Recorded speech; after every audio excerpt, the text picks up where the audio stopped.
You wrote that humans have a 4,000 year addiction of printing monetary energy. You have zero hope to fix the addiction by having a different human in charge. The only fix is to create a mathematical algorithm that cuts humans out of the loop via game theory. Top contender, Bitcoin. Big deal.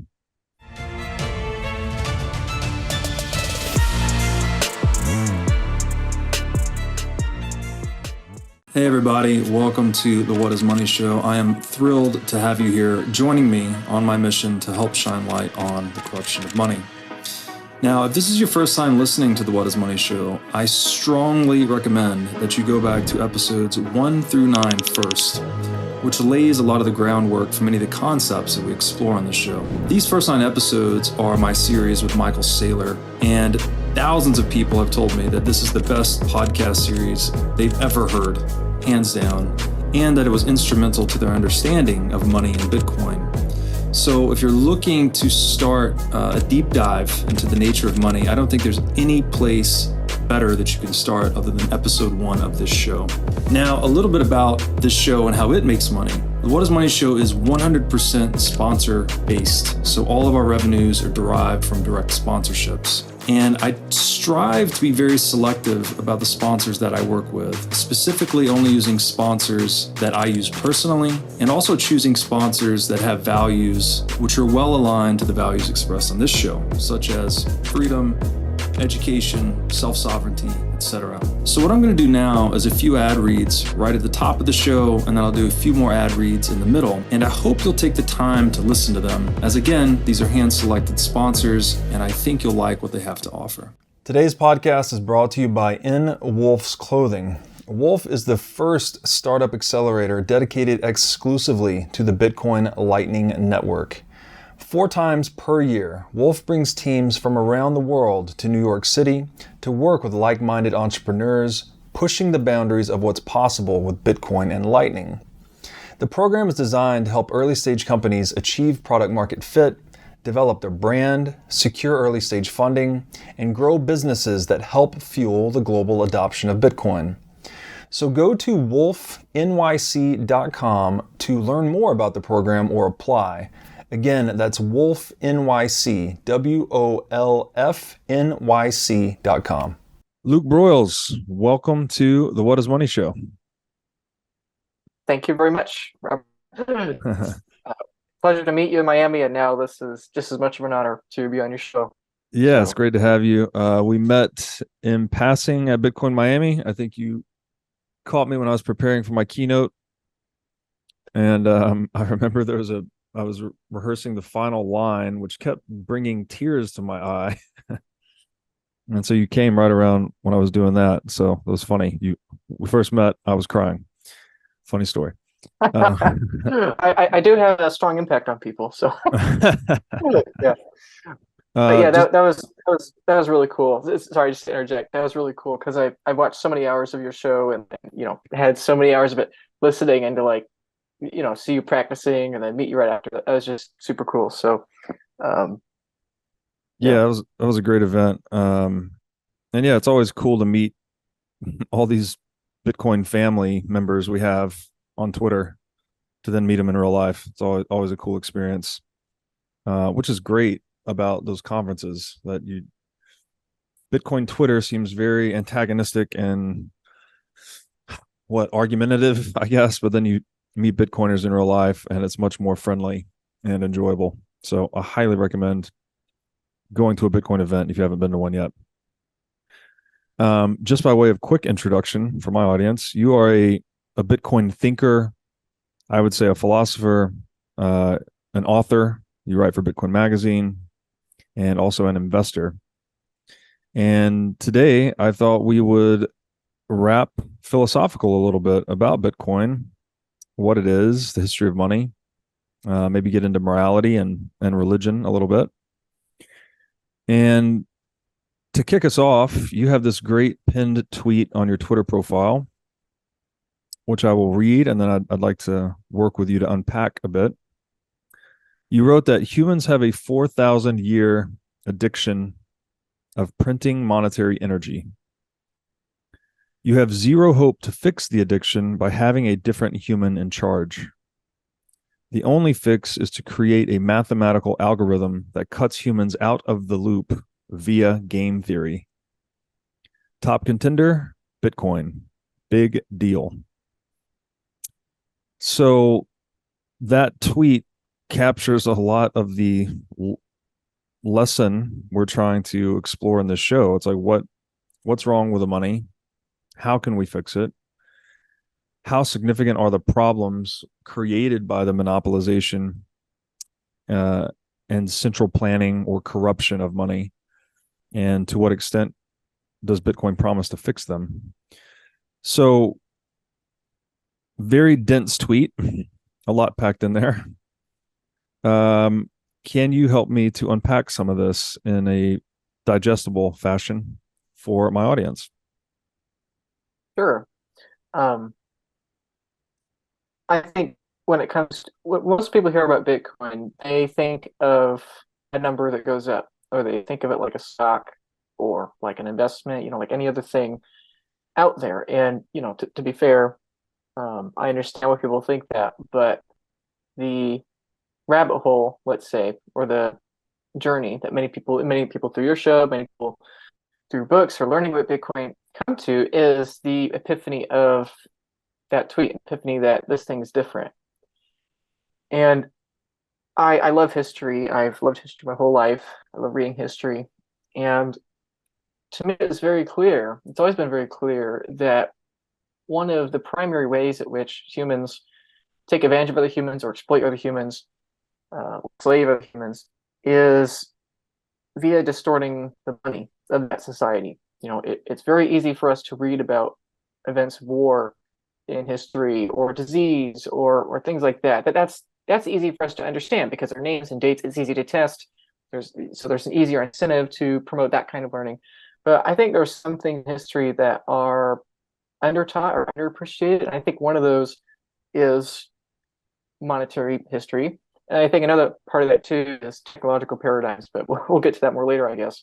But I think when one steps back and they stop watching the news and they stop thinking about the day, the week, the month, the quarter, and they look back at history, I think it becomes very clear what that first part of the tweet says, that for the last 4,000, 3,500, 5,000, however many years you may define, for thousands of years, the way at which humans have been able to exchange monetary energy, aka money, our financial and economic savings, is through various sets of information that are controlled by human beings.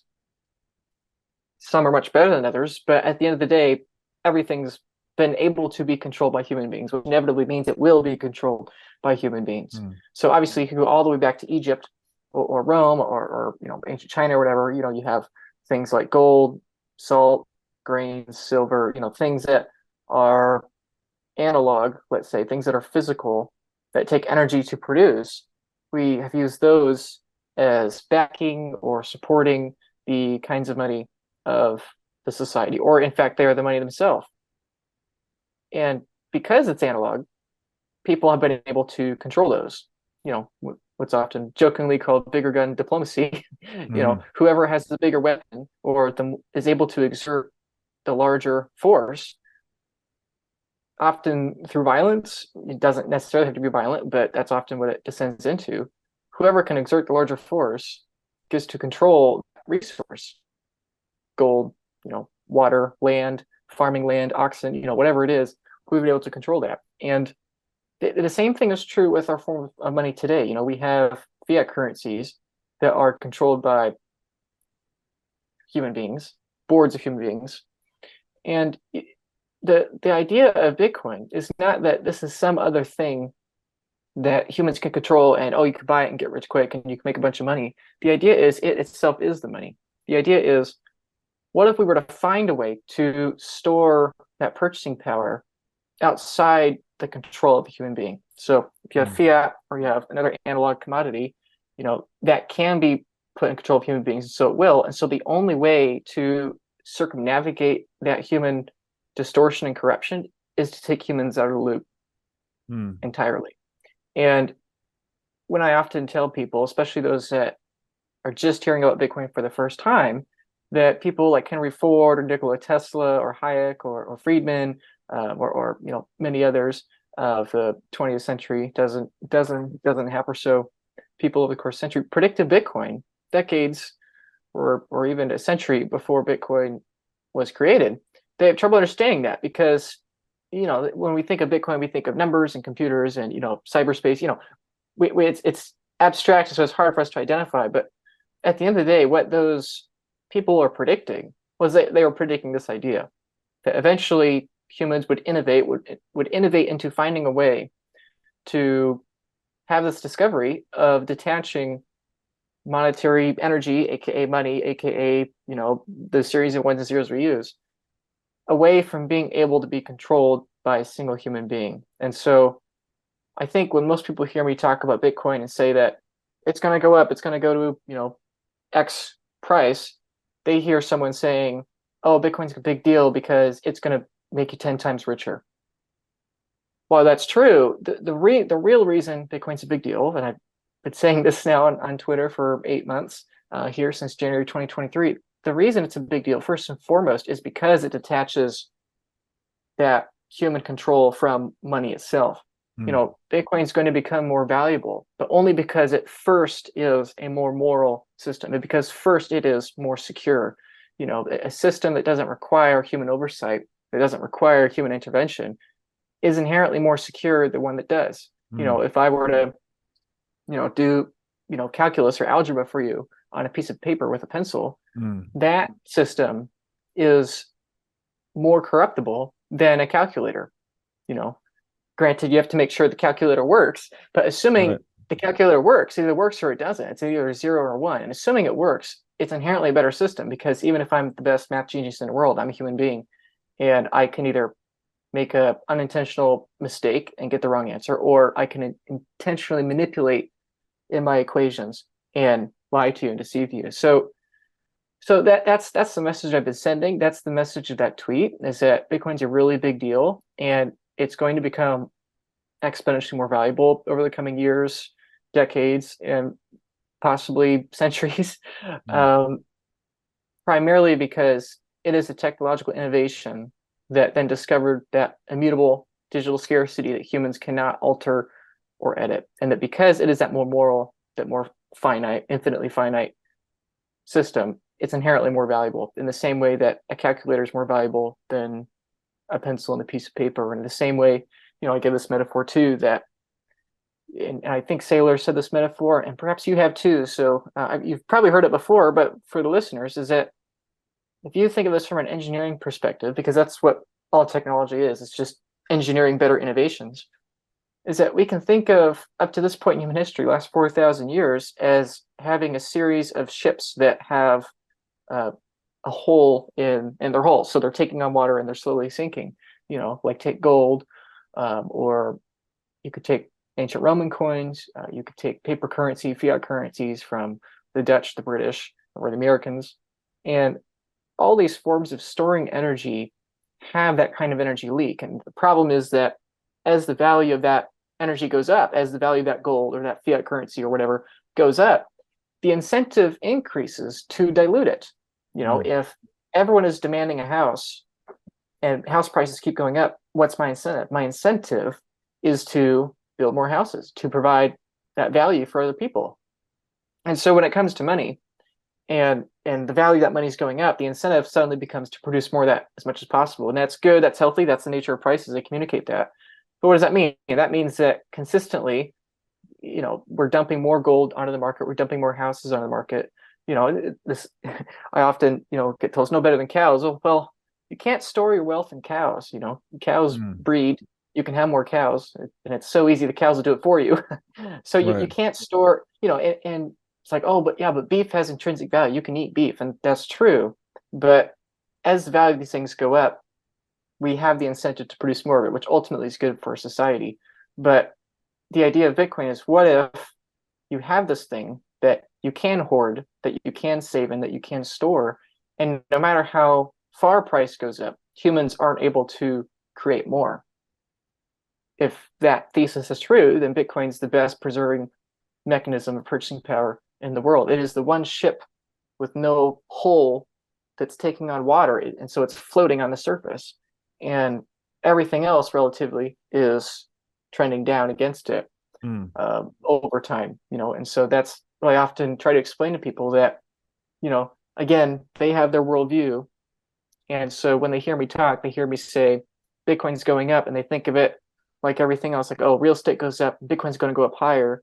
That doesn't make sense to them, because I think, okay, house I can live in, beef I can eat, but Bitcoin's going to go up and it's out of thin air. And when in reality, the argument is that because it's not analog, because it's this digital thing, it's just information, a unique set of information, that means that unlike everything that's analog, it actually can be finite.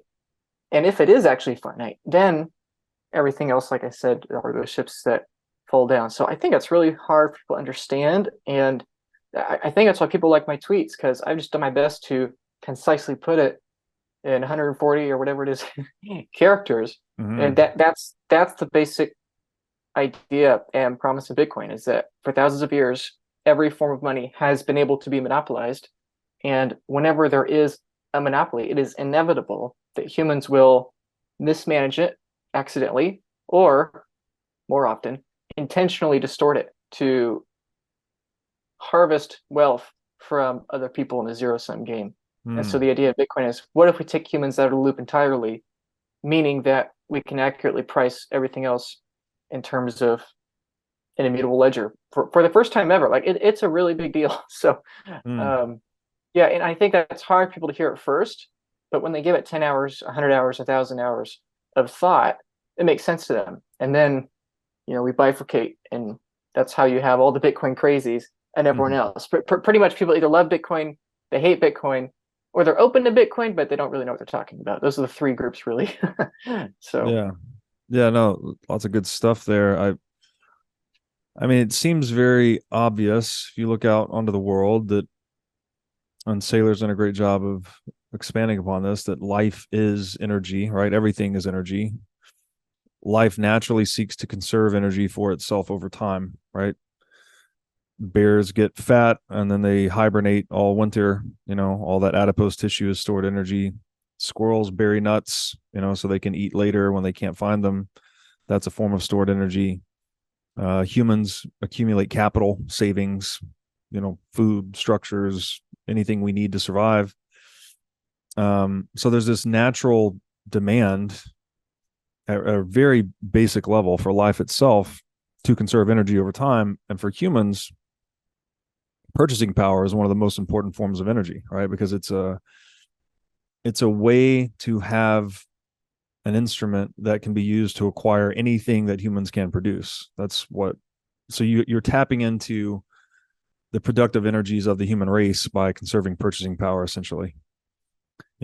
Sure, you can build a house and own a house, but there may come a time where you don't need a house in that place at that time, or maybe you have two houses or whatever it may be. So holding monetary savings is something that gives you the widest set of options, right? You can use that money to acquire whatever you might need, no matter what the circumstances warrant. And to that end, it appears Bitcoin is the best means we've ever had, right? Because to store purchasing power means to store something that is widely demanded and of at least a high relative scarcity, right? That there's going to be less of this thing, this monetary instrument, relative to the goods and services that humans are producing, such that the purchasing power or price of that money keeps going up as humans produce more stuff. I guess here's where the counterintuitive part is that contrary to all other goods and services, houses, etc., the more we create of those, the better off humanity becomes, right? We have more wealth, we have more stuff, we have more stored energy, however you want to call this. But money is the one exception to that rule, because money lays claim to all the stuff, but it is not the stuff itself. So if you produce new units of the money, you're just diluting the purchasing power per unit. You're not infusing the economy with any new forms of capital. So it's the only commodity that when we produce more of it, we don't actually improve living standards or human flourishing. It's the opposite, right? We're actually diluting the purchasing power of savers to benefit whoever's producing the new money. And so that's a weird, twisted incentive that there's a massive incentive to try and control money, because then you can use it to steal purchasing power from savers if you can control it. So is Bitcoin then, like, I've thought about this a lot too, that as you said, even with gold, right, it has industrial demand. It's not just money. Is Bitcoin the invention of a pure money? Is it for the first time we have something that is actually only useful as money and useful as nothing else?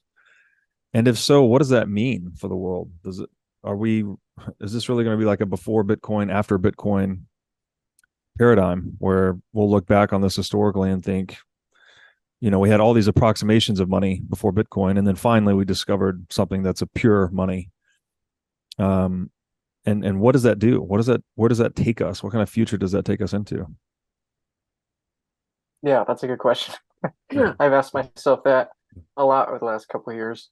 I think the wheel is a good metaphor here, is that, society can progress and get better technologically if we have square wheels, and then it can progress more if we have less square wheels and more round wheels. Maybe they're ovals, or maybe, and, things can get better and better, but until we have that perfect circle of the wheel, achieving that is, let's say, an order of magnitude harder than having a square wheel, but achieving that is a fundamental before and after moment, like you just said. And so I do genuinely think that. I do think that over the last few thousand years, we've had forms of money that are better than others. Not obviously, it's not like all monies that aren't Bitcoin are equal. It's like there are clearly some that are better than others. Clearly gold is better than bolivars. Clearly the US dollar is better than the peso.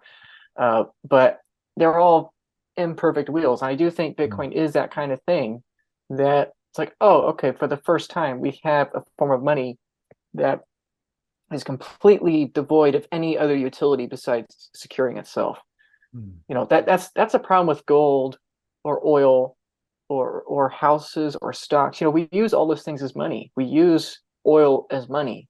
People say buy oil and to preserve your purchasing power because everyone uses oil, and that's true. Or same thing with gold. Buy gold because it's been around for thousands of years, and whatever, and it's used. It has utility or whatever. And houses, and I think we're so detached from what money is.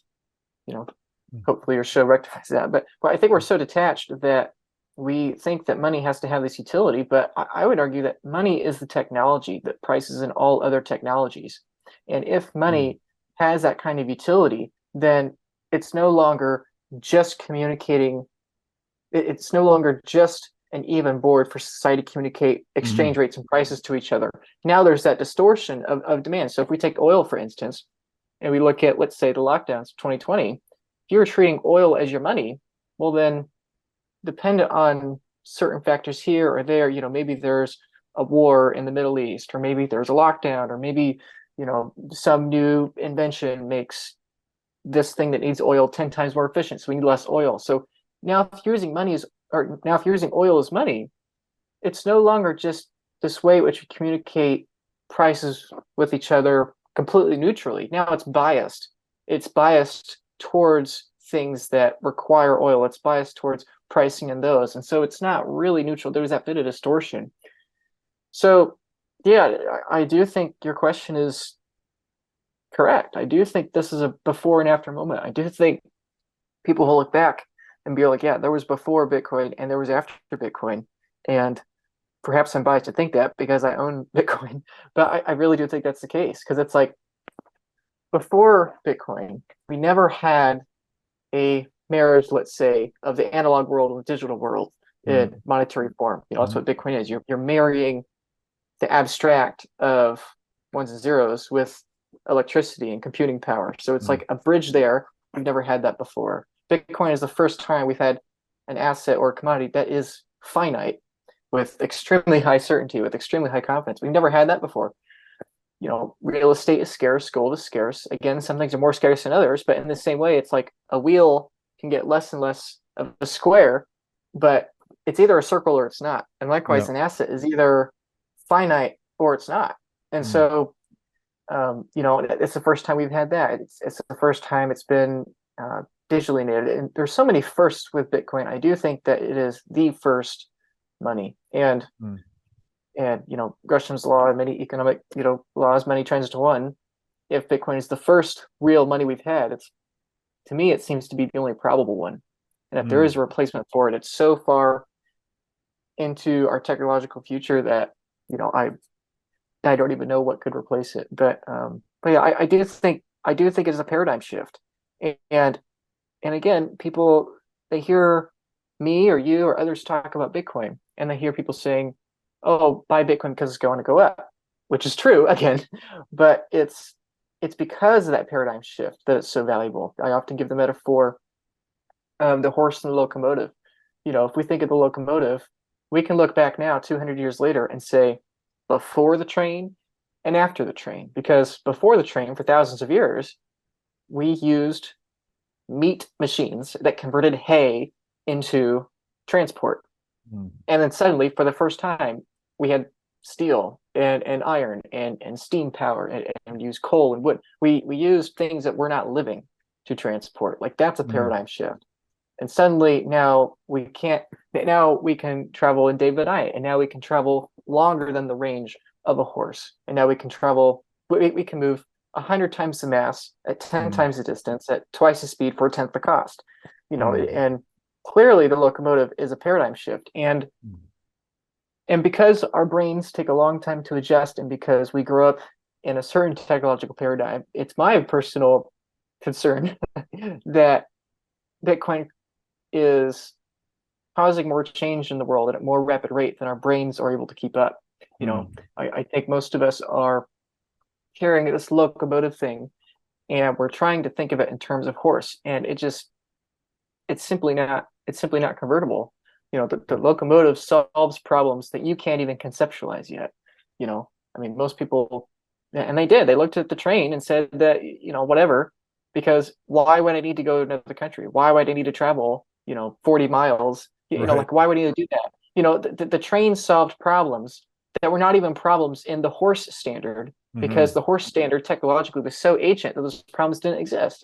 Like, the majority of businesses today solve problems that did not exist at the time of the Roman Empire.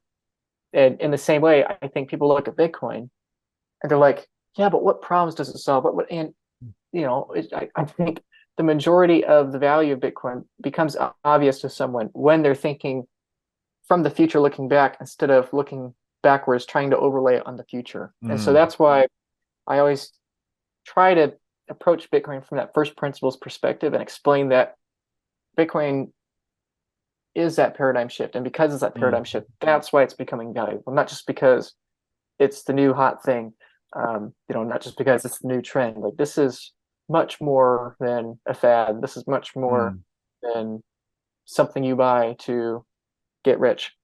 But then, of course, the irony in that is that once you understand it, then you buy it to get rich. And ironically, the people, you've probably seen the meme, Robert. I know probably a lot of people watching have, but it's like the bell curve of intelligence or whatever. Or on one end you have people that are like, Bitcoin's going to go up, and on the other end you have people like, Bitcoin's going to go up, and in the middle you have everyone that's like, it can't work for X, Y, or Z reason.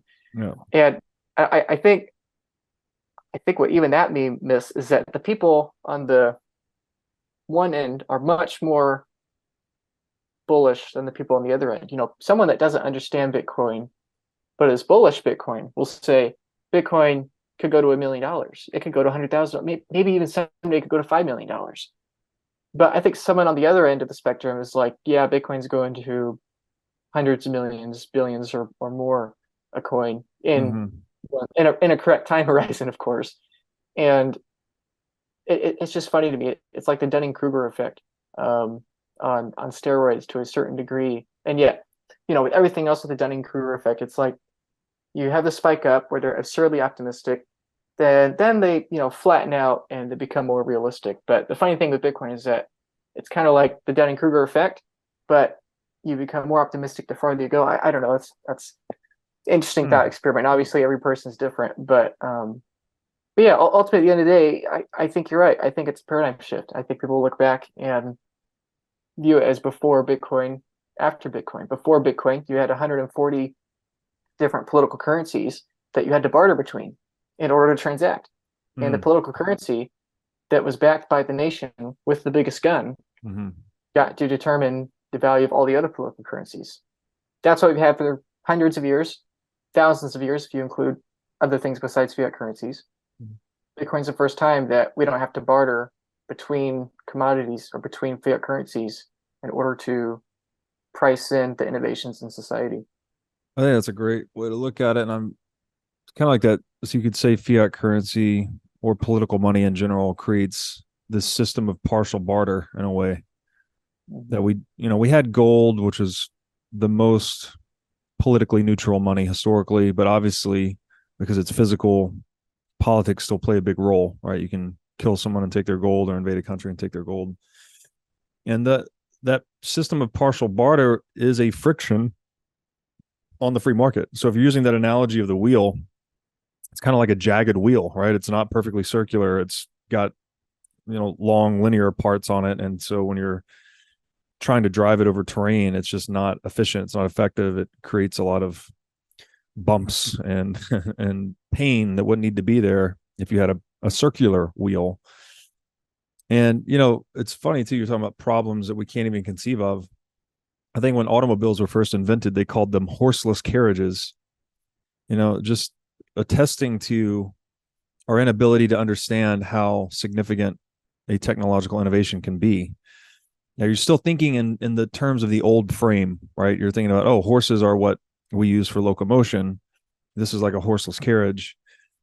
And that's really what people are doing when they think about the Bitcoin price, is like you're thinking through the frame of dollars as if the dollars will be the significant frame in the future. And I think is when you really get down the Bitcoin rabbit hole, you're like, oh, wait, we're not going to think in dollars anymore. It's going to be a new frame. Bitcoin is the new frame for looking at economic output and economic results, right? Now I'd like to tell you about our sponsor, iCoin Technology. iCoin has just released a sleek new hardware wallet. It looks like a mini iPhone, a little touch screen and camera on it. The device has no Wi-Fi, no cellular connection, no GPS. It's a strictly physically cold hardware wallet. Like I said, it's got a high-res 3-inch touch screen. It's got a camera for air gapping the wallet. It's got optional Bluetooth compatibility. And it's really a brand new UI, UX experience for a hardware wallet, making it very accessible, easy to use, not intimidating. And as we always talk about on this show, the only way you can truly own your Bitcoin is by having it in self-custody. So you need a device like iCoin Wallet to truly own your Bitcoin. Go to iCointechnology.com today and use promo code Bitcoin23 for 30% off of this new sleek hardware wallet. And the wheel, I've been thinking about, this is maybe a stretch, but I'll think out loud about it. When I took physics in college, I learned that velocity is a product of speed and direction. So if you spin something in a perfect circle, you basically have infinite velocity because it's always changing direction, right? At every micro movement, it's not, the linear direction is constantly changing. It's moving along a curve rather than linearly. So we have this way to create infinite velocity by just spinning something on a central axis. And the wheel, being a perfect circle, it doesn't have any of these linear spots on it. So it's ideal for dealing with a constantly changing and unpredictable terrain, right? Like no matter what shape the terrain throws at the wheel, well, the wheel is optimized to go over it because it's non-linear. It has no linear components. It's circular. Exactly. And so this very simplified integral instrument for dealing with the uncertainty of terrain we call the wheel is like one of the biggest deals we've ever invented, right? It's on everything, right? It's on your car, it's on your luggage, it's on anything that needs to move, right? We're still using wheels today. The design hasn't really changed at all. It's perfected. It's just a very simple integral instrument. And so by way of comparison, maybe like no matter how uncertain or unpredictable the terrain, that the wheel is going to be ideal for dealing with it. And sort of similarly, like no matter what the economic conditions are, you know that money is going to be useful. But Bitcoin is like the first perfect circle of money, right? There's no, like the political frictions we described as being these chunks in the wheel or linear portions. Like we remove all that. And so you just have this perfect money that lets you overcome the frictions of partial barter that political money causes. So maybe Bitcoin is like an economic wheel, whereas all other monies were this non-circular wheel, by way of analogy. And yeah, it's hard really that if you get to that level of realization, you're like, okay, well, what does that mean? That means everything we've created so far has been created with political partial money, an approximation of money. What can we create with a pure money? And that the world looks really different, really interesting. I love that analogy. I I've never heard it put that way, but I think it's perfect. It's a great analogy because that's what Bitcoin is. Bitcoin, like I was saying, oil can't be perfect money because it's biased towards things that use oil. Yeah. Gold is, gold is pretty good because we can't use it for much more of the jewelry and computers, which is a modern phenomena. But that's why gold works so much better than copper or others, or one of the reasons. Mm-hmm. And I think political currency units, aka cash, dollars, pesos, lira, is that the problem with those is that they are not a wheel, like you're saying, like you're describing so well, and that they have those linear edges. There's not an infinite number of points on the circumference. There those linear edges. So a political currency unit is distorted to the state, and because the state has monopoly over that imperfect wheel, they're incentivized to make the wheel actively worse over time. And so that's why they're even worse than oil, worse than gold, worse than real estate. The political currency unit is distorted to have the wheel decline and get worse and more distorted over time. So yeah, I think that's a great analogy you have. Yeah, and then you, in your tweet, back to your tweet here, you conclude with the only fix is to create a mathematical algorithm that cuts humans out of the loop via game theory. Now, for me, like my Bitcoin epiphany, I think it was largely rooted in the study of game theory. And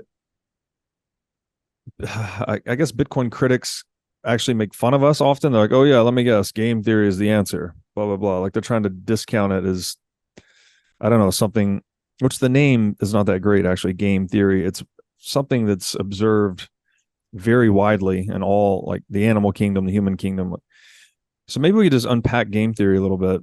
And the game, broadly understood, is really any situation where there can be winners and losers, right? Where there's something to be gained by some at the expense of others. Obviously, there's different forms of games, right? There's positive sum games where you can have win-win situations, like the economic division of labor. And then there's zero-sum games like theft, right? One person has to lose for another person to gain. And a strategy in game theory is really just any method for making decisions under such conditions. So what is it about when you say creating a mathematical algorithm that cuts humans out of the loop via game theory? How do you unpack that for people that don't understand game theory per se? Yeah, it's a good question.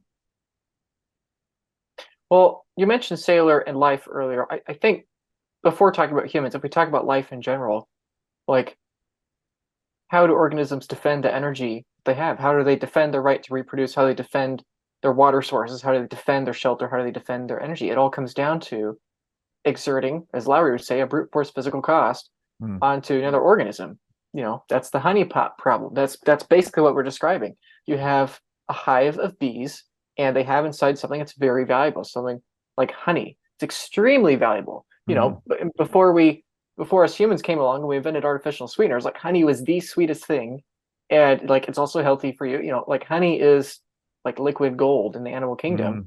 And so how do bees defend that? It's not from their fuzzy legs or stripes. It's from their stinger. And so the game theory of a beehive is that you have to have basically a decentralized cyber hornets, so to speak, except they're analog hornets. Mm-hmm. You have to have a numerous amount of stingers so that the defense of the hive can adjust appropriately to the relative threat of the attack. If you have a small animal, like let's say raccoon or whatever, that is trying to get to the honey, you can't have only one collective stinger of the hive, because if you use it on that and then a bear comes along, you're in trouble. You're going to lose your honey. So in the animal kingdom, we see game theory everywhere, and the animals protect themselves in the appropriate amount, and it's very predictable. Lions show dominance of who can control reproductive abilities in a territorial land. That's why we say things are territorial. There are bird feeders on my front porch out here. It's like, I have these hummingbirds and these, cardinals and blue jays or whatever, and all day they fly around each other and battle each other over the birdseed. Like literally all day, that's what they do. They either make noises at each other, which is a projection of power, saying, "Look at how strong I am." That's the bird equivalent of the chimpanzee on its chest. Or they fly against each other, and it's and the funny thing is, no matter how many bird feeders we put out, because now we have multiple bird feeders out here, it's like if you have two birds competing over a bird feeder, our human, we want to say, oh, we'll just put up a second bird feeder and they'll share. And it's like, no, that's not how it works. You put up a second bird feeder, and the first bird now just has two feeders. So yeah, and that's the whole idea. Money trends to one, and that's the whole idea of game theory, is that if you give 100 people a quarter, a coin to toss, and the flip coin, the winner of that coin toss gets all the resources of the loser. You do that enough, and eventually one person ends up with all of the resources. That's Pareto distribution. Lots of ways we can go into that. But when it comes to Bitcoin specifically, how does it leverage game theory in the way that's advantageous to everyone involved, where it doesn't evolve into that zero-sum game? I would say, again, if you can centralize money eventually will be centralized, because eventually someone will come along with the ability to centralize it and do that, because they can benefit at a disproportionate advantage of everyone else. If we think, most people criticize Bitcoin and say, what's Bitcoin backed by? I would say, what's the dollar backed by? Right. The dollar is backed by a gun. At the end of the day, that's what it's backed by. And that's not some libertarian mumbo jumbo of saying, oh, we gotta, kumbaya or whatever. No, that's just what it is.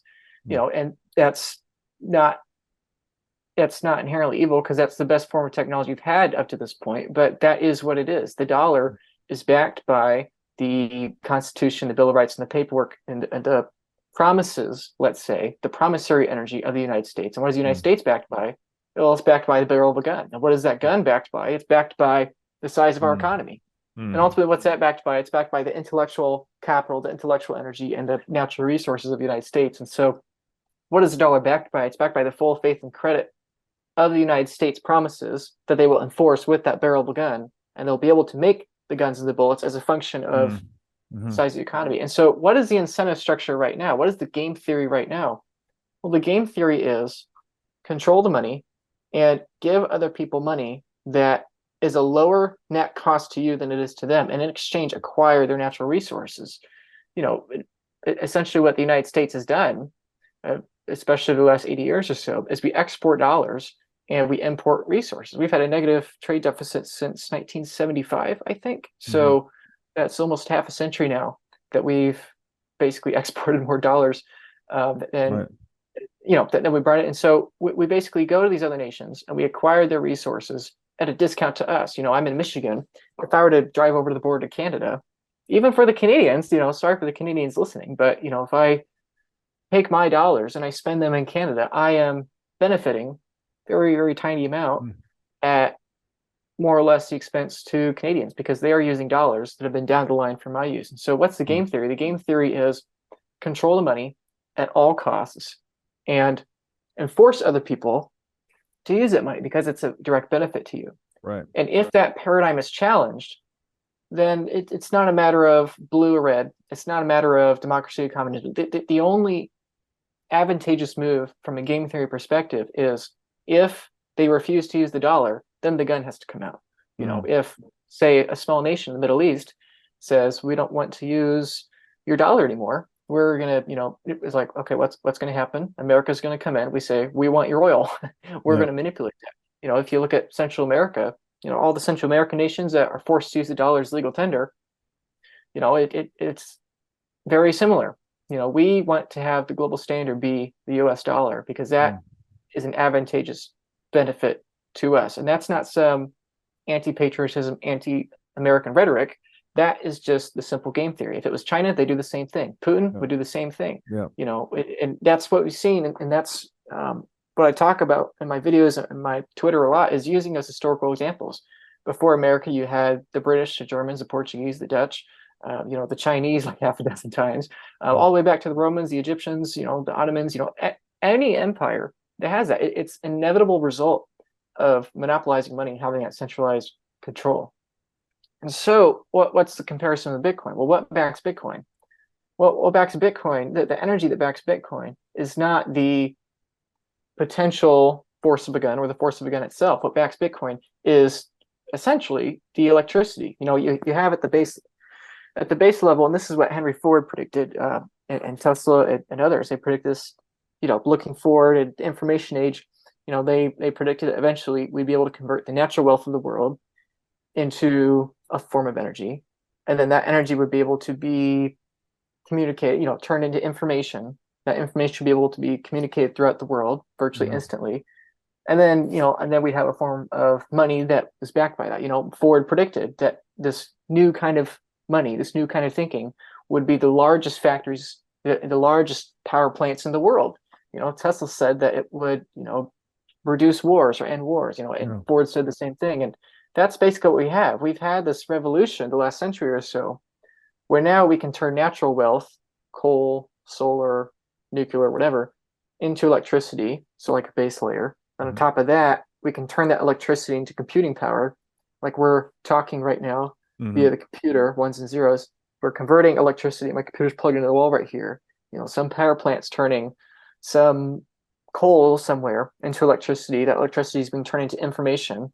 And then on top of that, we're communicating that information over the internet. And now finally on top of that, we have this Bitcoin thing, this immutable scarcity thing that's backed by the electricity and the computational power behind it. And so what's to your joke earlier about how people that criticize Bitcoiners like, oh, it's just game theory. It's like, yeah, it is. The political currency unit regime has to get worse. There is no scenario in which it gets better, because if your incentive structure is bigger gun diplomacy of who has the biggest gun, like it's just a matter of time until another gun appears and it gets bigger, or yours gets smaller, or however the ratio changes. Nothing is static. Nothing is static in the world. So eventually that paradigm is going to change. And when we can't communicate with our constitution, when we can't communicate with our political reasoning, we have to default to the level below. What's the level below? Raw power. Barrels. Yeah, raw power. And the best way to exert that raw power is not to show up with 100 tons of gold. The better form of raw power is a gun. And so, political currency systems have to decline. And we're seeing that the system begins to cannibalize itself as we are incentivized away from productivity and towards management. We tax ourselves to death and we manipulate ourselves exponentially more. And as that productivity shrinks, aka the energy to be able to feed the gun shrinks, we emphasize use on the gun. We have more proxy wars, we have more influence. I mean, that's what Russia's doing right now. Their demographics are on decline, and they have various problems of their own, and they've basically invaded Ukraine in an attempt to regain that influence. And then, of course, we cut them out from SWIFT and everything like that. We're weaponizing our currency, and a political currency whose power is the political energy of the state, weaponizing that power against other states. They are undermining their own currency. And so it's not a speculation that the dollar has to get worse and that Bitcoin's going to overtake it. Like in a very real sense, if you understand the game theory, it's inevitable. No. And people say, what happens when the government bans Bitcoin? They're like, they will. They will ban it. But to use the metaphor of the ships earlier, that's not saying that the captain of the Titanic is going to ban lifeboats. It's like they're going to encage you on the ship as it goes down. They're not going to ban Bitcoin and then everyone will cheer and kumbaya and we'll all buy bonds and fund the government. It's like, no, they'll stop you from buying Bitcoin, because if you're playing a game of chess and there is no more good move for you, the only good move is to stop the freedom of movement, stop the people from being able to move on the ship because they're just going to choose a lifeboat every single time, stop the chess pieces from being able to move. So anyway, I've gone a long rant there, but the point of the game theory here is that if Bitcoin is this algorithm that cuts humans out of the loop, it is inherently better than an incentive structure that requires humans, that is also backed by political promises and the barrel of a gun. And that's not some anti-status point. That's just the reality of that's how it's going to happen. And that's why it's important for people to get off zero. Because if you don't, like, either you will buy Bitcoin, or the longer you wait to buy Bitcoin, the probability goes up that you will not be able to buy Bitcoin. And that's not a problem with Bitcoin. As some people hearing that would think that's a problem with Bitcoin. That's a problem of your current system. But it's going to cannibalize itself either way. It's just thankfully we have this lifeboat now to counteract that. And it's a problem for you if you don't have access to the lifeboat when the lifeboats become more scarce or the access is restricted. And I think it was Mao that said all political power emanates from the barrel of a gun. And so it is interesting. Again, it's almost, the way I think about this typically is life, but we specifically humans, we're organisms that are constantly responding to incentives, right? That's largely determining our behavior. Obviously, it's not a deterministic relationship, but observed over the broadest patterns of how humans move and organize themselves, it's damn near deterministic, right? People are going to do whatever's profitable for them. And so just by, I guess, Bitcoin just radically lowering the cost of defending your purchasing power. Like, we don't need the US military and aircraft carriers and all of these things to preserve the integrity of the US dollar. We don't have to be a global imperialist. You can just have this very simple wheel-like technology that makes it very cheap to protect your purchasing power from theft, debasement, dilution.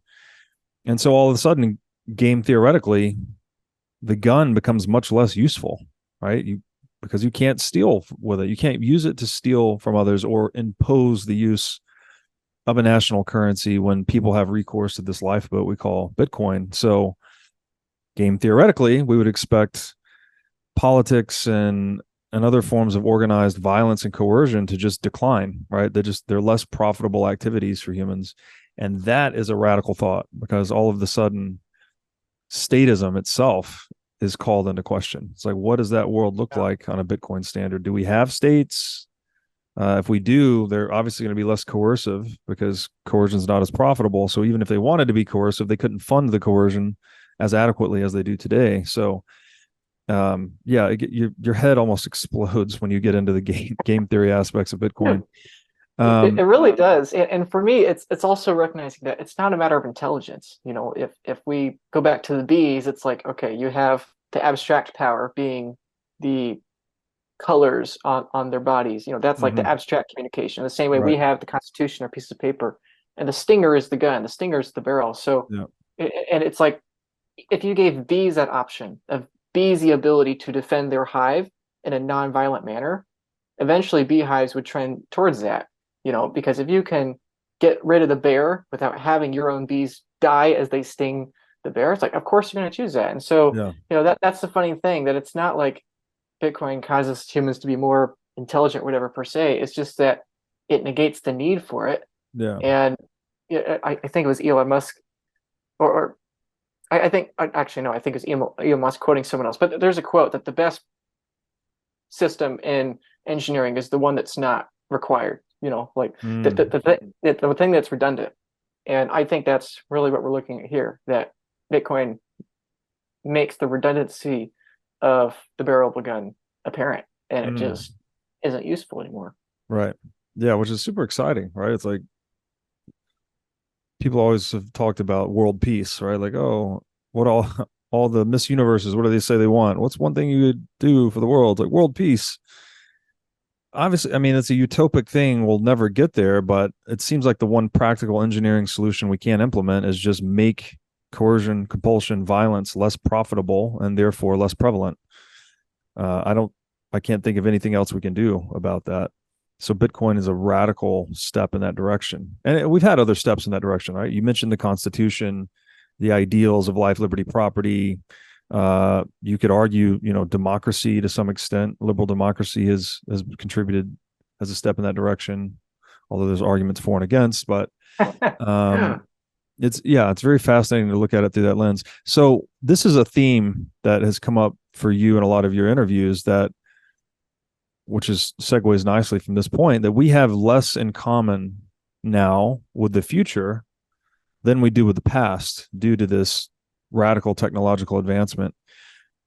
Can you expand upon that? Because that's a strange thought for people, right? It's very easy to just look out on the world and be like, oh, this is the way things are. And most people do sort of take the status quo for granted, thinking this is the way things are, this is the way things will continue to be.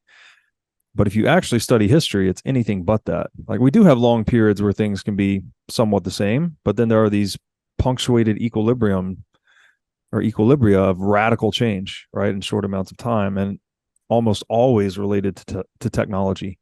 So how do you describe that for people? Like, the idea of having less in common with the future than we do with the past? No. Well, like I said before, I've always loved history, and I've always enjoyed thinking about, like, wow, this person was born, the year this person was born, this person lived at the same time. I've always found studying those timelines interesting when I was little, and I never could put my finger on why. And not the moment, but a major moment for me. I've not told this story online, I don't think, before, but I was in Israel last December, and I was at the Sea of Galilee, actually, and I just was sitting and looking over the sea, because obviously the Sea of Galilee, Jesus lived there for 3 years. That's documented historically. Capernaum is there. That's where Jesus walked in water. If you believe in the New Testament and everything. And so I was just sitting there enjoying that moment and enjoying the evening. And there are all these city lights around the sea there. And it occurred to me finally why I found history so fascinating and comparing those timelines. It's because the Sea of Galilee has had a larger visual change in its appearance in the last 100 years than the 100 years before that. Because 100 years ago there weren't light bulbs, but 100 years before that there wasn't nearly as much settlement. There wasn't nearly as much settlement then as there was 100 years later from then, or aka 100 years ago from now. And I just thought back and I was like, oh, well, it's so obvious. It's so obvious that if you go from the time of Jesus to the time of today, the last 2,000 years or so, the visual appearance of the Sea of Galilee has changed exponentially over that period of time, as population is exponential and as technology is exponential. And people, it's like, okay, thinking back even bigger, why is human population exponential? It's exponential because we're able to innovate exponentially. We could not feed 8 billion people on the planet with Stone Age technology. You just can't do it. And this is, not to get too much down a rabbit hole, this is one of the problems with overpopulation theories and alarmism, is that we're projecting future populations atop of current technology, right? And you're not going to solve Malthusianism. Yeah. And so that's one of the big disconnects there. But anyway, I was sitting there on the Sea of Galilee, and I was just thinking about that, and the thoughts percolate more over time, and it just became obvious to me that, okay, we have less to come with the future than the past. Right now the year is 2023. I forget the year we first discovered, well, not discovered galaxies, but we identified what galaxies were. And it was roughly 100 years ago. So for 4,000 years, we didn't know what a galaxy was, that we were in a galaxy. We had no idea until 100 years ago. And now we have multiple pictures of black holes. Right. Like our entire understanding of gravity with the special and general theories of relativity, our understanding of galaxies, our whole scientific knowledge has exploded in exponential form. The majority of books that have been written in the last 100 years. The majority of entertainment, obviously the entirety of movies, the majority of photographs. When it comes to every way to measure human achievements or human progress or human innovation or human discovery, in every single way, there has been more change the last 100 years than the 100 years before that. And then, back and back and back, everything's just that exponential function. And so that's pretty undeniable.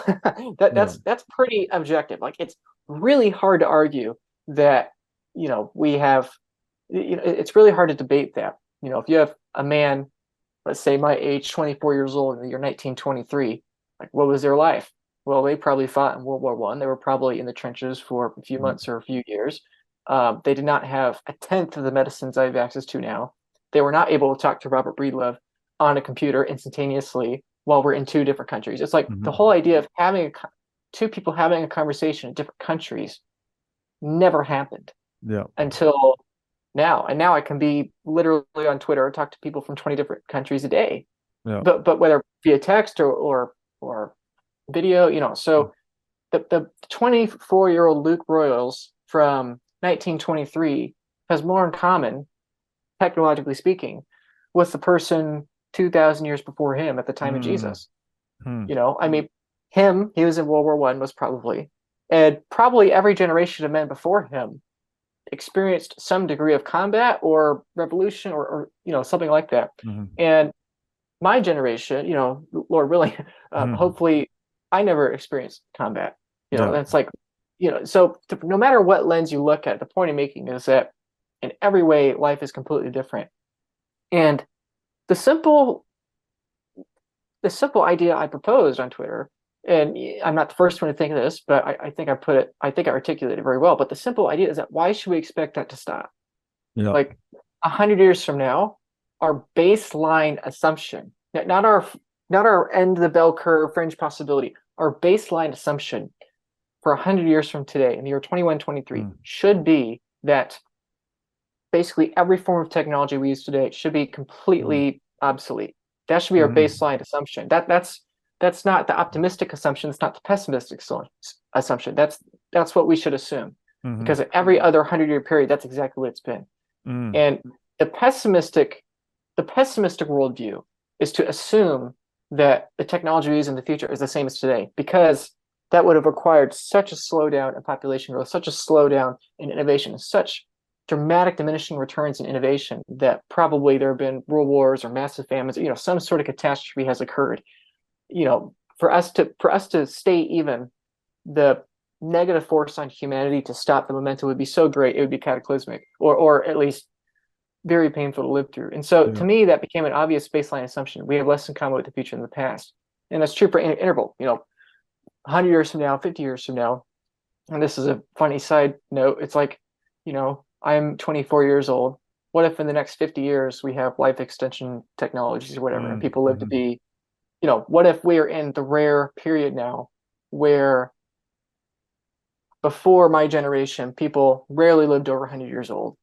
And perhaps my generation, or if not my generation, my kids' generation, living over 100 years old is common.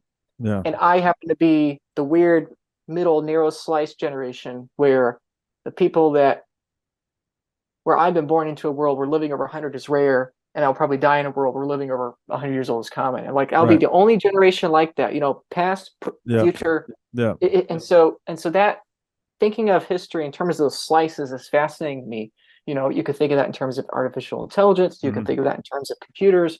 I mean, again, looking at a past example, like there's a very narrow window when the printing press exists and the majority of people get their scripture reading from the Catholic Church. Like it's a very narrow period. And to live in that period is a blessing. And it's hard to stop thinking about. It's like, wow, I live in the period of history. The printing press exists. This is going to be such a big deal. Again, it solves problems we can't even conceptualize. Like, who wants to printing press? 95% of people can't read. It's like, because it's going to make everyone literate. Right. And the incentives changed again. Yeah, it's a great point. The incentives changed literacy.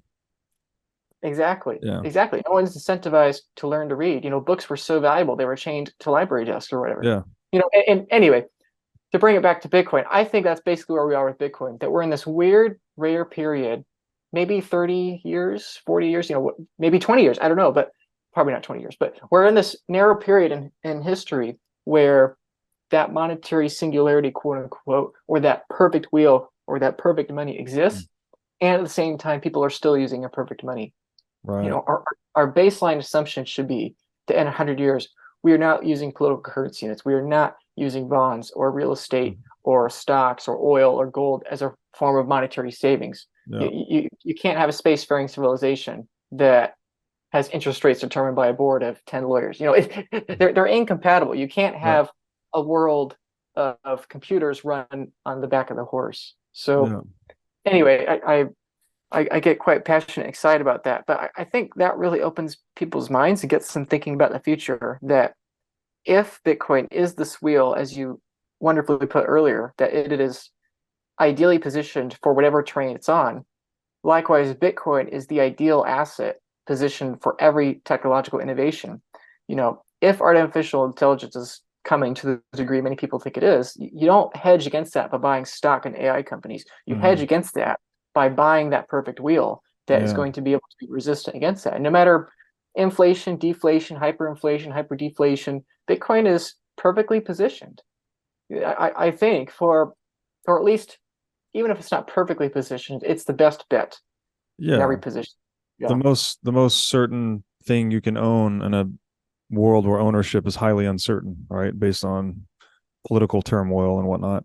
And the quote that jumped to mind as you're describing that, right? That we have less in common with the future than the past due to exponential change in technology is I don't know who said this, but he said the greatest human shortcoming is our inability to understand the exponential function. That we're just not might be wired. Einstein. Yeah, we're just not wired to think in exponents, right? And you see this with innovation. So the Malthusians that are always saying, "Oh, we're going to overpopulate and run out of food, and we're all going to die." And what actually happens? Well, innovation outpaces that exponentially, and we have more food surplus today with a higher population than we've ever had in human history, right? Virology is another example. When the whole pandemic situation started, a lot of people in the West think, "Oh, that's in China. That's not going to be here." And then 2-3 weeks later, it's all over the world.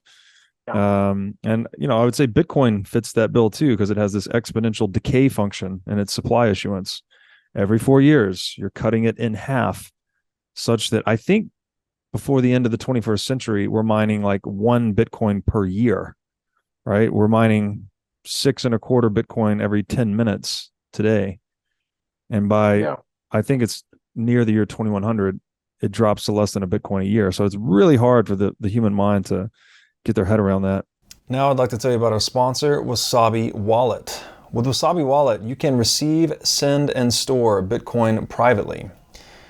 In Wasabi Wallet, your transaction history and wallet balance are completely hidden. Wasabi Wallet is easy to use, all of its privacy features are built in by default, and it works with any amount of Bitcoin. Wasabi users can make CoinJoin transactions together with BTC Pay server users or Trezor Suite users. For BTC Pay server users, they can make payments directly inside of a CoinJoin, and for Trezor Suite users, you can make CoinJoins directly on a hardware wallet. These features result in fee savings and security improvements for both sets of users. So go to wasabiwallet.io today to download the state-of-the-art Bitcoin privacy wallet. Now I'd like to tell you about our sponsor, Casa. Casa makes it simple to buy and secure your Bitcoin without wondering whether you're doing it right. Specifically, Casa provides a multi-key custody solution, which is by far the most secure way to custody your Bitcoin. Now, when I talk about Bitcoin being theft-proof money or inviolable private property, a multi-key custody model is exactly what I am talking about. Using multiple keys lets you maintain full control of your Bitcoin while also giving you redundancy in case you lose one of the keys. It's also the best way to secure your Bitcoin for inheritance planning purposes. So go to keys.casa, that's C-A-S-A, today to sign up and use discount code BREEDLOVE. So, exponential change, humans, our inability to deal with exponents, I guess really blinds us to how much the future can change and how quickly it can change. This maybe relates to people's general fear.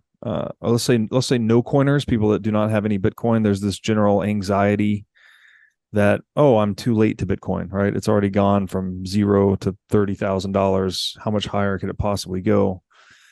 Are we too late to Bitcoin? And how do you wrestle with that anxiety from no coiners? Yeah. Okay. Regarding your point of exponential functions, that goes hand in hand with the other question of, are we too late to Bitcoin? I think first, regarding the exponential functions, I think, again, we've less to come with the future in the past. And for the entirety of human history, we have had quasi-scarce or quasi-finite assets. Gold is finite, but we can just get more gold. Real estate is scarce, but the primary source of real estate scarcity is government regulation. We can always change that to our benefit. So because we've not seen actual finite scarcity before, we're trying to overlay our understanding of prices going up for those things onto Bitcoin.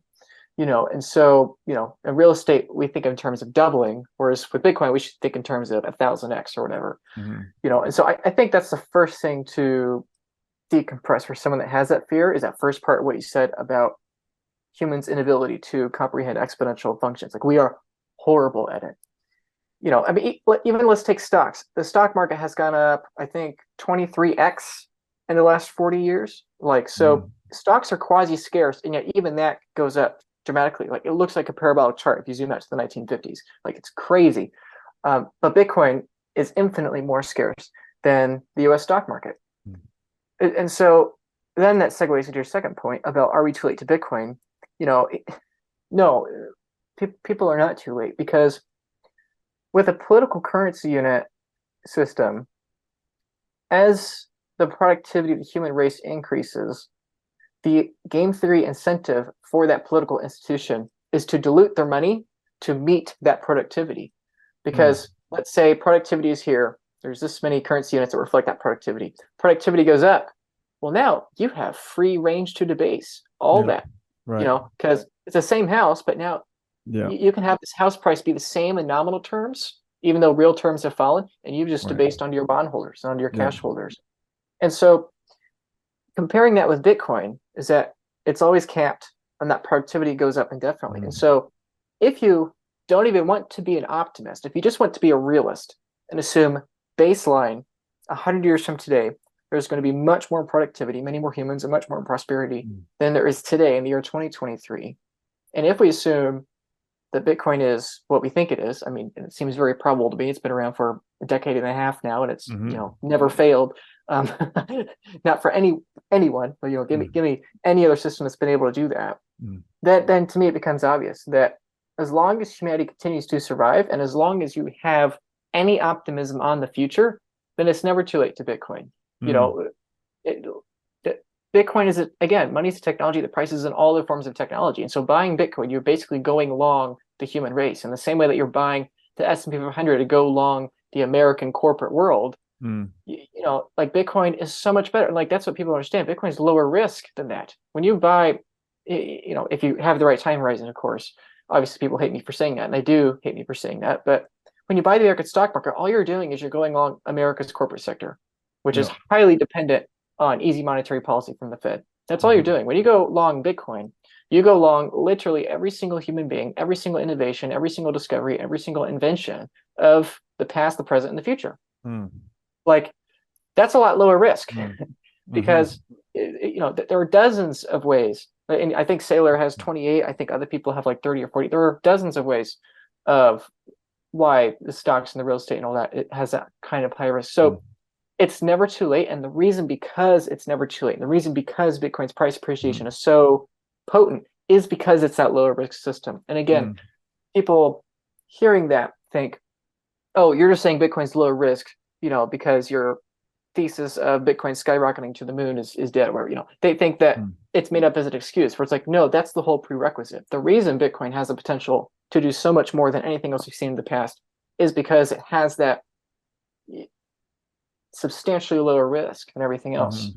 And so it's like, okay, how much Bitcoin should I buy? Well, it's like, we're filming this in 2023 here, August of 2023. 8 months is the halving. You mentioned a few minutes ago about the 6 Bitcoin being mined. Okay, do you know how many sats there are per human per day of issuance in 8 months? I guess I'm asking you as well as everyone watching. Most people probably wouldn't have a guess, but the answer is 6. In 8 months, there are 6 Satoshis being issued on the Bitcoin's network per human per day. And so you can buy how many? 3,600 for a single dollar. So like a cup of coffee is what, 15,000. You know, I mean, it's truly amazing. I mean, if you think long enough in the future, that's probably what's going to happen. That the majority of Bitcoin out there and being held, and the majority of Bitcoin out there being able to be exchanged will probably be from the Bitcoins that are being issued. You know, that's often said that, you know, in 100 years roughly, or no, year 2109, I think, so more like 90 years, is 37 sats block reward. You know, and it's like, yeah, you can think about that. Like, wow, 37 sats is generational wealth, but it's like 8 months, 6 sats a person a day. Okay, that's how many sats in a year? That's like 1,800 sats a year per human per day. You know, that's not a lot. So no, you're absolutely not too late, since you can buy that many for like 2 quarters. And I think you didn't ask this, but I think something worthy to say there too is that people hear that and they think, oh, well, you're just salivating at the potential of everyone else to be much poorer than you are. You'll have so many more sats than they do. You're just relishing in your wealth inequality. And I would say that's fundamentally wrong. I think, again, that's having the fiat mindset. I think the better way to view it is that the average person in the future, if we're not pessimistic, not optimistic, if we're just realistic, the average person in the future will have much more prosperity than we could possibly imagine. And yet they will have, you know, how many sats? Like thousands? Maybe 10, 20, 30,000 sats a person. I mean, you know, do the math. You know, it's truly astounding the sheer scarcity of sats per humans today, and sats per human in the future. And to think that there's only going to be more prosperity priced in terms of those things. You know, it sounds like someone would say just as hype, but then if we think backwards from first principles, again, if the people from 100 years ago have more in common with the Romans than we do today. You know, if you went back to ancient Rome, and this is ultimately the reason why I care about talking about Bitcoin. We are currently in ancient Rome. There are 21 million gold coins in circulation across the entire planet, millions of which have been lost. And like, I'm out there in my tunic or whatever, shouting at people that by the time your kids are your age, we're going to be in 1950s America, where we're going to have black and white TV, and we're going to have, you know, planes, you know, we're about to land man on the moon or whatever, you know, and all that stuff. It's like, you know, the amount of change that's coming is going to be so dramatic. It's like your career is going to not only go away, but it's going to cycle through multiple tech revolutions within the rest of your career than your children's career. It's like the college education you're getting, the things you're saving in oxen and olive oil, and in a couple of decades you're going to be saving in the S&P 500. It's like, what's the S&P? You know, it's we're in that ancient world, and we're trying to explain the coming future world to them, and they're like, oh wow, their mind's blown. And then you say, yeah, then after we get to the 1950s America, then you have the computer, the internet, and the digital revolution, and everything else that's happened since then.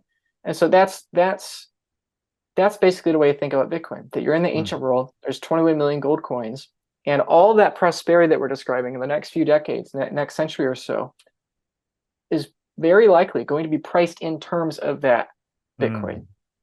And so are people too late to Bitcoin? No, absolutely not. And I think that comes from a fiat mindset. I don't think people that ask that are unserious people per se, but I do think that needs to be corrected. I've met so many people that say, I bought Bitcoin at $10 and I sold it at $1,000, or I bought Bitcoin at 5,000, I sold it 15,000, I tripled my money. And it's like, you know, it's, I don't know if you want me to get into the black hole singularity metaphor, but you know, that's basically what it is. It's like you're jumping out of the black hole just to fall in again at a higher price. You know, with Bitcoin, if you're, or let's say the boat metaphor, you know, if the price of lifeboats is designed to go up forever, both as, number one, the Titanic sinks, but also number two, as the lifeboats grow, you know, the lifeboats get bigger, the lifeboats get better, there's more people in the lifeboats, you know, the value of those lifeboats in relation to the sinking ship goes up exponentially. It's like, why on earth would you take profits in terms of that seat of the lifeboat to get back on the ship? Like it's nonsensical, you know. And so in the same way, again, earlier, like the bell curve, you know, the people over here are bullish on Bitcoin to 100,000, and they'll cash out and sell. And you have the crazy people like Robert Breedlove and Luke Broyles that are like, yeah, Bitcoin's going to 10 million or $100 million, and that's bearish. and yeah, I'll never sell. To people, it doesn't make any sense, because they're thinking of the locomotive in terms of horses. It doesn't make That's any right. comprehensive. It's the denominator. It's the denominator. Yeah. It's the dollar denominator. It's when the understanding that there's so many memes about this, right? There's the Matrix meme where it's Morpheus talking to Neo. It's like, so you're telling me one day I can sell my Bitcoin for $100 million? And Morpheus is like, no, I'm telling you, Neo, when you're ready, you won't have to. It's like the frame of the US dollar is what's going away. So even when we say Bitcoin goes to $100 million, we're not saying that you're going to want to sell it at that point for $100 million. It's like the US dollar is on its path to irrelevance in that situation. There's going to come a point where pricing things in US dollars just won't make any sense anymore. Just like pricing things in any hyperinflating currency eventually doesn't make any sense, and they get repriced into something that's not hyperinflating. And the weird thing about Bitcoin is that everything hyperinflates against Bitcoin. So at some point you shift your frame from dollars or whatever currency to Bitcoin out of necessity. You can't, there's no other way around it, right? It is the lifeboat, to draw on our analogy. Another way I've put this is that, people often accuse Bitcoin of being a pump and dump scheme, but there is no better asset to dump it into. There is no better asset. So Bitcoin, what is Bitcoin? It's a pump scheme. It just pumps. That's what it does. It just goes up against goods and services forever because it's absolutely scarce. Yeah. And nothing else like that exists.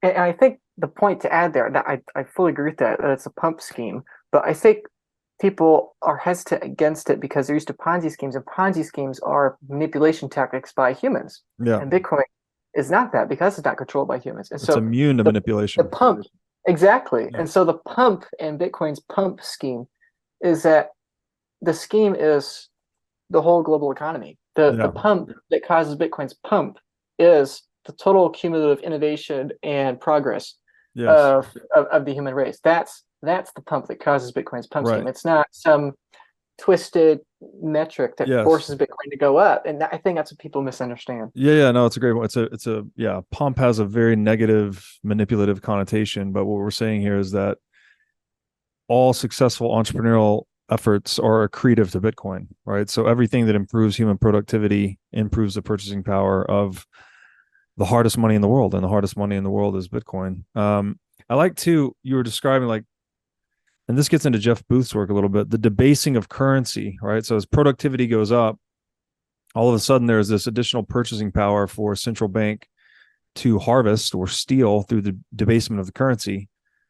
And people won't even, they'll be none the wiser, right? If productivity goes up, prices should have gone down. But if you print just enough money to keep prices even, or better yet, target your 2% inflation as they tend to do, then people are none the wiser, or they don't feel the pain as much.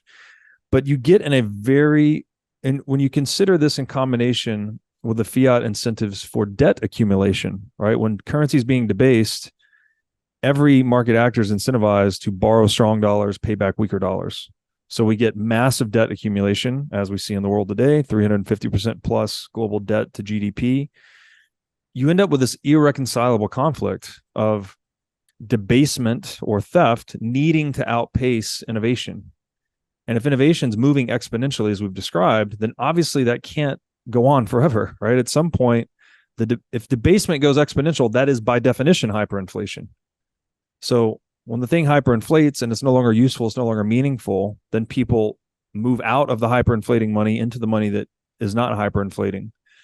And so as political money self-destructs, we get this really bad short-term problem, right? Hyperinflation, namely, like it's painful. It's the economy has to adjust, and you just study any hyperinflation. It's a really bad situation. People go crazy. You can't trust each other. You can't engage in long-term trade. You can't save.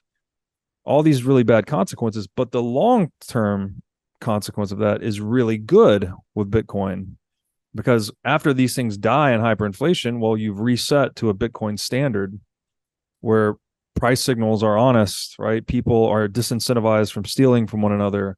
The political barrel of a gun is game theoretically less useful in all of these things we've described.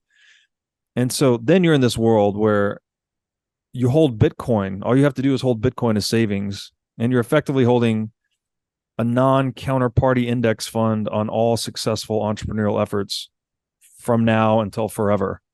Like it's a mind-blowing asset, right? There's nothing like gold. Gold is the closest thing we've ever had to that. It's like just hold gold over time, and no matter what's happening politically around you, the gold's going to be valuable, right? And the gold's going to continue to be more valuable as humans become more productive.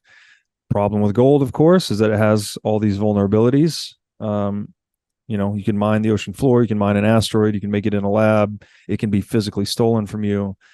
And Bitcoin just sort of obviates all of that, and you end up with this perfect, pristine asset that appreciates in tandem with human knowledge and productivity.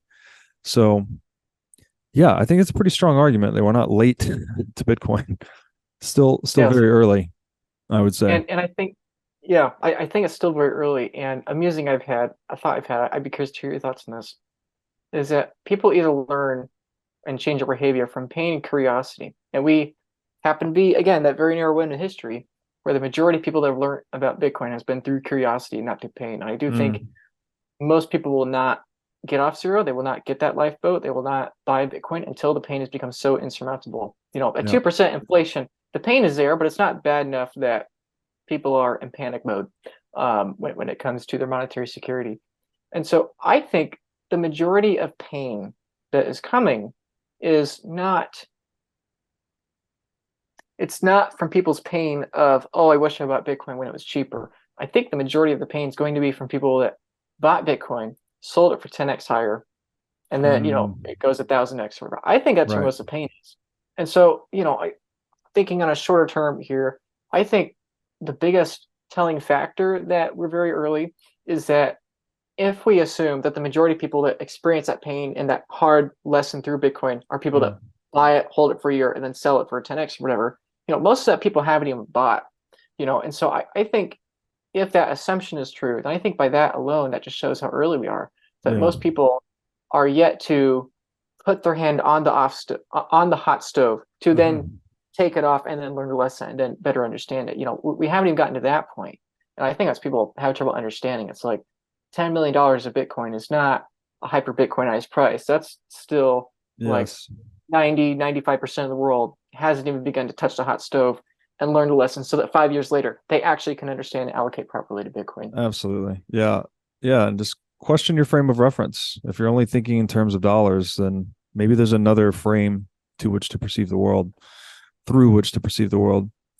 Well, in Lira, I was just going to say, in Lira, Bitcoin is 800,000, and in the Lebanese pound, it's 400 million officially, and unofficially, it's more like 4 billion. So it's like, I made a video on that recently, and some people are like, oh, Luke, that's so dumb. We're not, stop saying that's a cheap tactic. And it's like, no, it's not a cheap tactic. Why would I value Bitcoin in Lira or peso or pound? And why would I value it in dollar? You wouldn't say a stock market is going up in terms of a hyperinflationary currency because you're saying, oh, well, your unit of measure is corrupted. It's like, yeah, I'd say the same thing with the dollar. It's a complete oxymoron. Yeah, it's tricky, right? We don't stop to consider the aperture through which we're looking at the world often. And money is one of those very important apertures. We're all conditioned and accustomed to looking at the world through dollars. Most of us, obviously, different countries, different currencies. But that frame of reference is what is being jeopardized by the existence of Bitcoin. So you have to kind of take off the glasses through which you're looking at the world and examine the glasses themselves. And it's a meta cognitive leap for a lot of people, but it's an important one if you're going to get your head around all this. Okay, I've kept you for long enough, I think, but I do want to ask you one last thing. You said you're making a documentary about Bitcoin, and we talked about this offline a little bit, but most documentaries don't adequately explain the problem. They sort of just focus on Bitcoin and Bitcoiners and, the phenomenon itself, typically explaining it from a technical standpoint, but it misses this deep macro historical economic problem of money printing in general, like the problems with money printing, the problems with the monopolization of money. So what is this documentary that you're making, and what are you what's the unique angle you're trying to take on the explanation of this problem? Yeah, well, I fully agree with you. I've watched numerous Bitcoin documentaries. Some are very good, others less so, but many are very good. But I do think there's a fundamental shortcoming there. Most of these documentaries are focusing either on individual people and their stories, or they're focusing on a controversy like, say, Mt. Gox or the Silk Road, or they, as you said, have a lot of technical jargon and a lot of interviews, a lot of talking heads, to where it goes over people's heads. And I have a filmmaking background, and I realized something has to be made that communicates this whole idea, this idea that we have less common future than the past, this idea that the fundamental problem is the ability to centralize and monopolize money itself. The problem is not inflation. And the value proposition of Bitcoin is not as a hedge against inflation. The value proposition of Bitcoin is that it's a technological innovation that led to this discovery that is unlike anything we've understood in the past. And so, yeah, I'm trying to make this documentary. Obviously, it's extremely difficult to orange pill someone in 90 minutes, but hopefully the documentary is going to be concise and entertaining and educational enough that people enjoy it and walk away with a sense of like, oh, okay, this is not someone that's using a bunch of jargon and a bunch of hype words to get me to spend my money. This is someone that's trying to explain history and technological paradigms in a way I've never heard before. And they're emphasizing that the single most urgent and important technology I learn about immediately is Bitcoin for X, Y, and Z reasons. So that's the angle I'm trying to go for. I don't know how quickly we'll finish. We're hoping to finish by the halving, perhaps even earlier next year, depending how funding goes. But I've been promoting it since May. We're about a third of the way of raising the budget. We're trying to raise $20,000 to make it, which anyone watching that's been in the filmmaking world or made a documentary knows how cheap that is. We're being very efficient with that and making the best thing we can. It's going to be about 90 minutes long, I believe. And there are a few film festivals that we might be able to show it at and go to. And it's going to be posted online for free too. So we're trying to make something that increases that adoption. And, hopefully if the movie gets 1 million views and 2% of the people that watch it become Bitcoiners or at least Bitcoin curious, then that would mean that every dollar spent on the production results into one new Bitcoiner. And if that's the case, then I'll feel very content and satisfied in the final product. So, that's the larger vision for the film. We're just trying to make something that educates people and helps them understand Bitcoin from that technological paradigm worldview, much like we've been speaking about in this discussion, and not the Bitcoin's about to pump up, you should buy some so you can get rich, thinking in fiat terms. yeah. Lambos and all that. Yeah. No Lambos.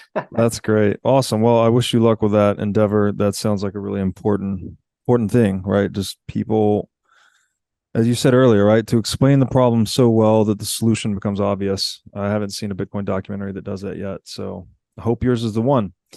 Luke, thank you for doing this. This is a lot of fun. Love these philosophical meanderings, and very excited to see what Bitcoin does in the next few years. Where can people find you and your work on the internet? They can find me primarily on Twitter or YouTube. A lot of people don't know I have a YouTube account. I've been posting a lot there, actually. So I'm also a Noster. I don't post there as much, but in my opinion, a lot of my best content in the next 6 months is going to be on YouTube. So follow me on Twitter, subscribe on YouTube, do all those wonderful things. And I hope I put out stuff that's of value to other people. Awesome. Dude, thank you so much for doing this. And I'll talk to you again soon. Thank you.